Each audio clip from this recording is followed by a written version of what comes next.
You know, Election Day spills over into election morning as some big counties like Harris County near Houston work to tally up all the results from yesterday's primary. So here are some of the key results for you. First, in the race for governor, incumbent Greg Abbott and his challenger, Beto O'Rourke, are heading for the general election, and it wasn't close. Both easily won their party's nominations.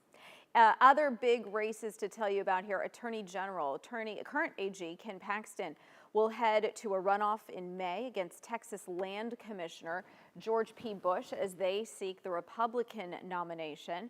We also will see a runoff on the Democratic side of the ballot as well.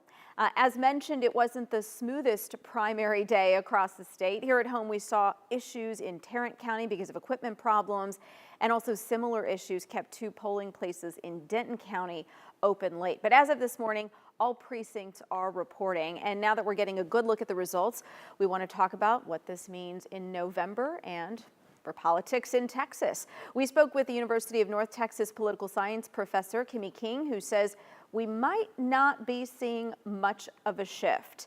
We're going to get back to sound from her, but I want to send things up to our Chris Sadeghi, who has been following results all night, all morning long. Chris, good to see you this morning. Yeah, good to see you, Sonia. And from the amount of challengers that Governor Greg Abbott had in the primary, one might think that his popularity was starting to wane a little bit, but Republican voters in Texas made it clear they're still squarely behind him. There were no surprises in these governor primaries. The favorites won by large margins.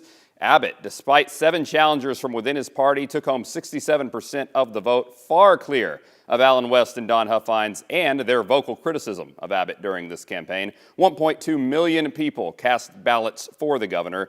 It was an even wider margin of victory in the Democrat race, where 900,000 people voted for Beto O'Rourke. That's 91% of the votes cast in the Democratic primary. O'Rourke had that name recognition from previous races. So the expected November showdown between Abbott and O'Rourke stays on course.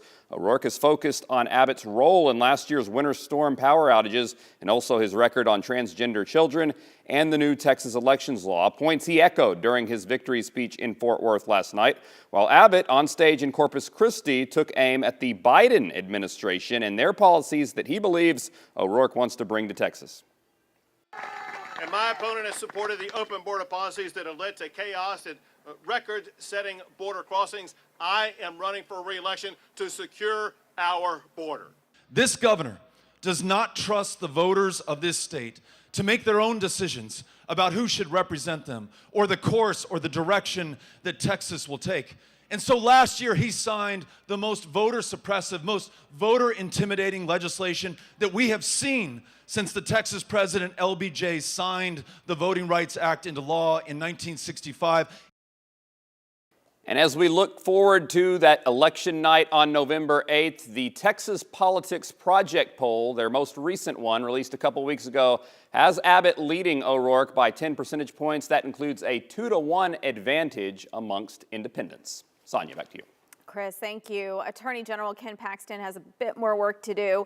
He is headed for a runoff for his seat in May. Overnight, we learned he's going to be on the ballot against Texas Land Commissioner George P. Bush, which I mentioned earlier. Here's what he had to say last night. But I think the bigger picture here, ladies and gentlemen, is that close to 60% of Republicans are saying they want to change away from their top cop. In Collin County, Paxton pointed out that he knows his opponent is well-funded, but he's ready to hit the campaign trail. If you want to keep winning for Texas, and if you want to be a part of saving Texas and saving this country, we're going to have to fight the fight for the next 2.5 months. He encouraged his supporters to unite as he tries to keep his job as Attorney General. Here's another one we're watching closely: Congressional District 30, which covers parts of Dallas and Cedar Hill. Representative Eddie Bernice Johnson is retiring after holding that seat nearly 30 years, and there is a crowded field of Democrats running to replace her. A total of 9 Democrats were running. Jasmine Crockett is leading now, but she's just short of that 50% threshold that's needed to avoid a runoff. And in the 3rd congressional district race, which covers most of Collin County, the Republican incumbent Van Taylor is seeking a second term. Taylor got 49% of the vote. That is not enough to avoid a runoff against Keith Self. Don't forget, you can find all these results on WFAA.com.